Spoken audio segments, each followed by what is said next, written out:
You know, if you take this case in point, these events, you know, unfolded over 4 or 5 days, and you've got the challenge of compression. And actually, that was the central challenge that we faced: how to compress these events and stay true to the fundamentals. But I think we did. I think the fundamentals of what happened are there on screen. Barkhad, so what was your experience like on this film? This is your first film, and you just said that you're looking to make another. But what was it like to play this character? First of all, thank you for having me here.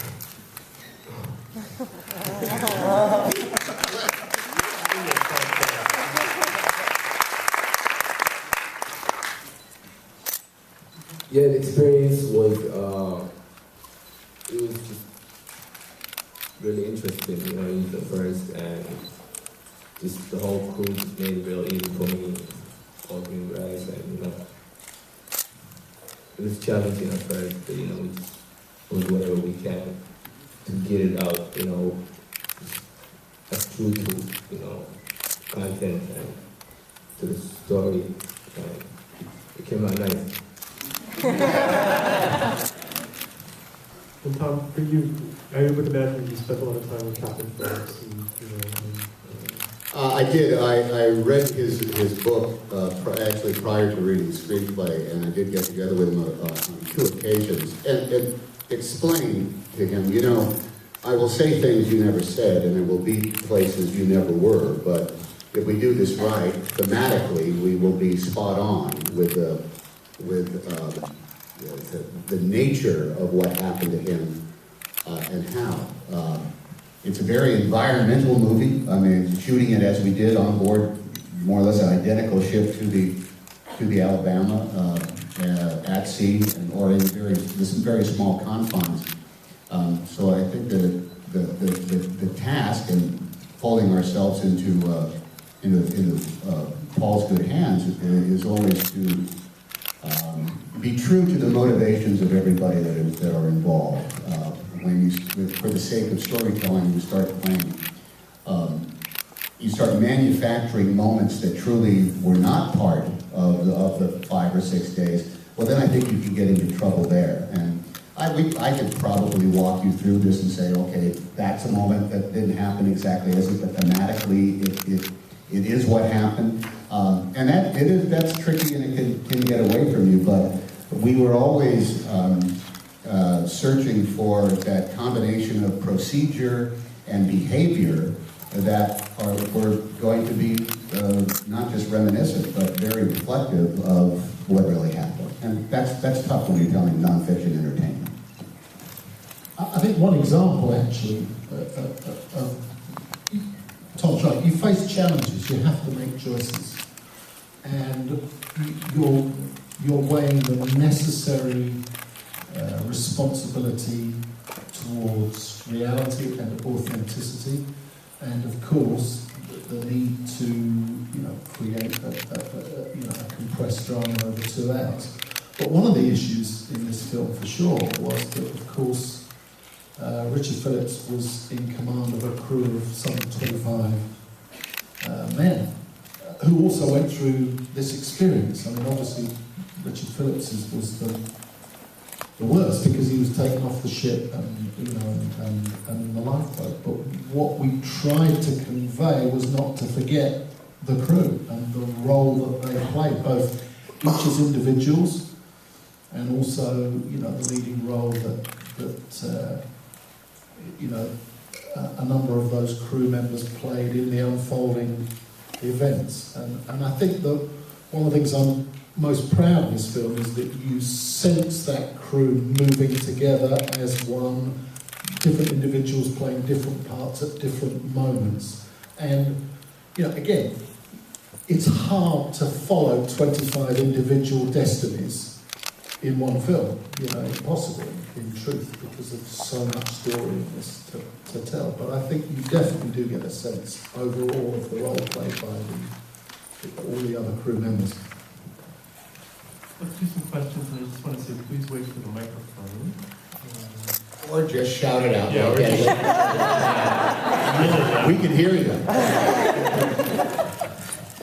Yeah. Wait for the mic too. I'd like to begin by thanking the manufacturers of Xanax. This is like the most gripping movie I've seen probably in 10 years.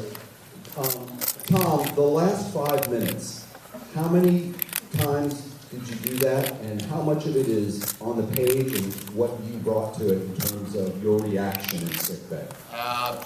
I'll tell the story. It's really, I think it's a moment like I've never had making films. It's not on the page at all. We had actually shot the screenplay out towards Phillips's perspective. It was never going to be, was not meant to be the last scene of the film.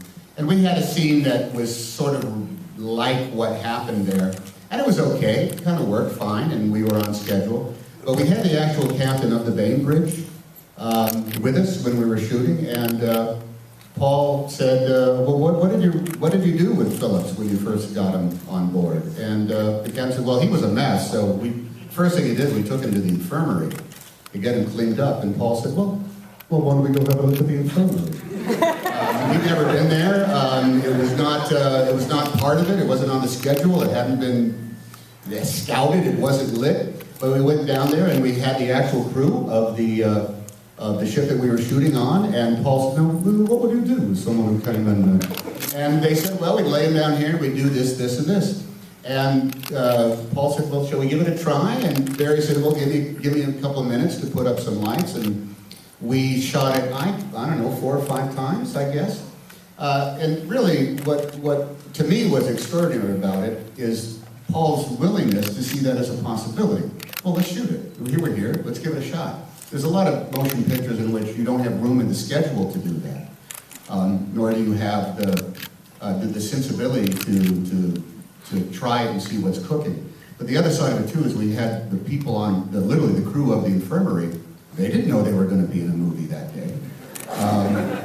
And they thought they might be dress extras walking around in the background, and here they are, boom, the camera's going to be on them. And this goes back to that behavior and procedure aspect that I spoke about earlier. There is a procedure that you can be very confident in, and there is a behavior that if you're lucky, you can recreate. We did the first take, I remember, completely falling apart, because these people had never been in a movie before, and they could not get past the horrible self-consciousness of everything that was going on around them. But we just stopped, and Paul said, "Don't worry about it. You can't do anything wrong. It's not a test. If it doesn't work, we won't use it, so let's just try it again and see what happens." And at that point, those people were really quite amazing, particularly the woman, I don't know what rank she was, lieutenant, commander, the admiral of the fleet, I don't know what she was. But they just ran through what it is, and we did it 5 or 6 times, and all you can say is that it worked. And how long did that take, Paul? An hour and a half? About an hour. You've left out the most important bit, which is what you did. Well, yeah, I mean, I was loaded for bear, I was ready to go. I had a lot of stuff in the background there. But just the freedom in order to give it a shot was so liberating, and their ability to everybody was up for it, so it really made itself. Interestingly, thinking about that scene goes to the heart. I'm going to talk a little bit about Tom and Barkhad. Acting is many things. Acting is playing lines, of course, but it's much more profound than that. Acting is truth-telling and trying to find the truth in a human situation, which will be sketched out by a screenwriter with all the skill that a screenwriter can do. But in the end, that's just the map of the journey. The actor's job is to divine and embody the truth and find it. And that day was a very interesting case in point, because we shot the scene upstairs, which was a sort of somewhat similar scene, because I think we both felt that there had to be this sort of cathartic moment for Philip, somewhere where you understood what it had meant and what you felt of it. And you were saying a minute ago, it was fine, it was perfectly okay, but I think we both knew it wasn't it. When we went down to the infirmary and we tried that first go and it all got, Barry got in the wrong place. You know, you're sort of trying to do it all in a rush and it doesn't quite work, but you could feel something. I remember we went outside and I said, did you feel something there? And you said, yeah, I did. He said, it's just, everybody's being nice to me after 16 weeks of people putting guns in my face. But what I mean is, what that is, and you see it with great actors, of which Tom obviously is one, where you see a door, there's just a tiny gap, the door is there, and it takes courage to walk through as an actor and find the truth. And that's what is there in that scene. It's the truth of vulnerability, of shock, of confusion, and all of the things that you would expect of an experience like that. But I think, well, you've just seen it, whenever I see that scene, there's a shocking sense of humanity. Yeah. And that is an actor finding the truth. And that's what I mean. You have to seize those moments, and Tom did, and that's good. And I'd say the same for Barkhad. Yeah. You know, there's a great challenge in this film, which is how do you present young men who are intent on violence and mayhem, kidnap and piracy, you know?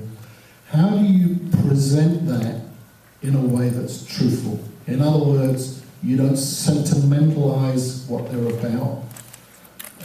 You are clear about its moral, essence, which is dark and dangerous, and yet find by degrees the humanity of that. So you get a portrait of complexity and humanity, and Barkhad did exactly the same. And when I will remember this film in years to come, I will think about these two men head to head in this intense psychological study at the heart of this film. And I think they're both performances of great profundity and truthfulness. That's my view.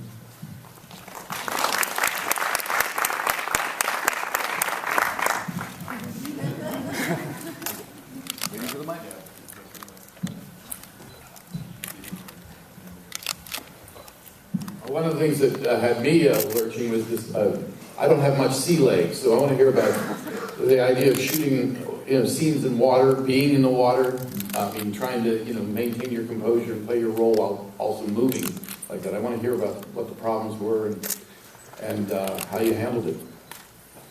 All of them. Well, Barkhad was on that skiff for an awful long time out there. They'll ask him, hey, how did you shoot those scenes? We're in the middle of the ocean in that speedboat. And he'll have to say, well, they put us on a speedboat in the middle of an ocean.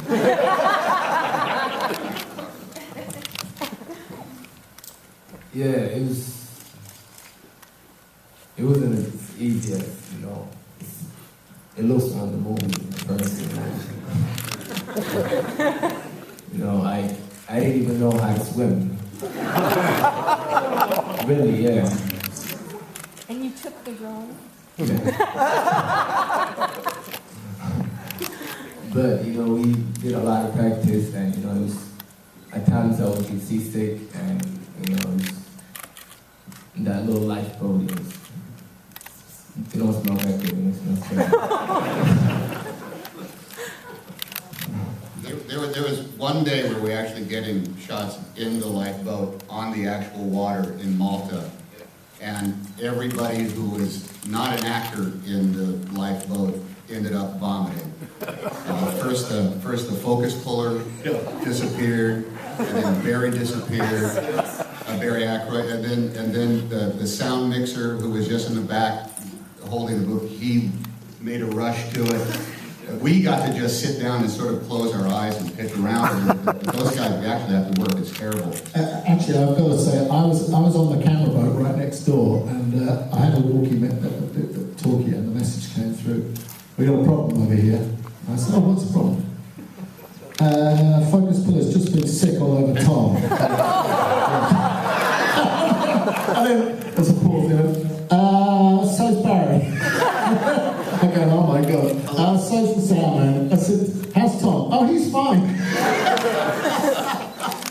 When we were in London on the stage on the gimbal does move around, but it really only moves around, you know, roll, yaw. It doesn't drop the way you do on the open sea.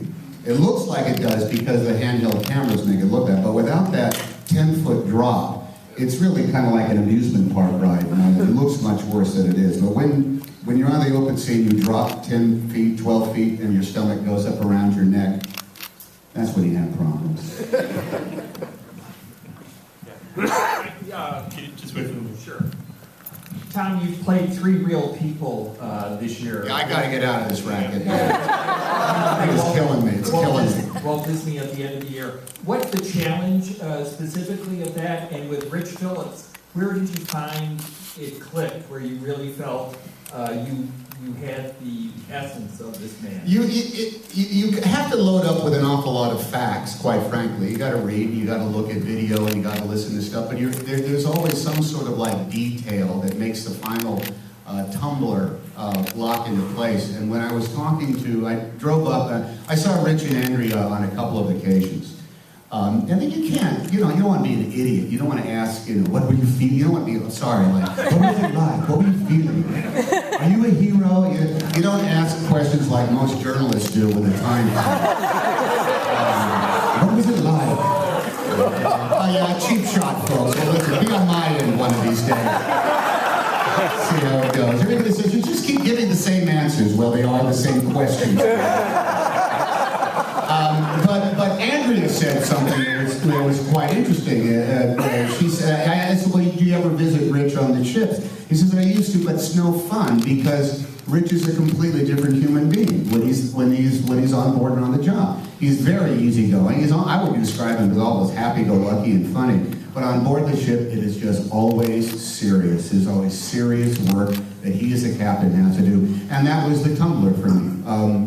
So I don't know what it was, but all the 52 cards just became a bit of a shuffle, and I felt as though I knew what to do every time Paul presented something. Thank you. I'm sorry to say I'm getting the signal. We'll have to wrap it up, but I really want to thank everybody for coming today. Thank you.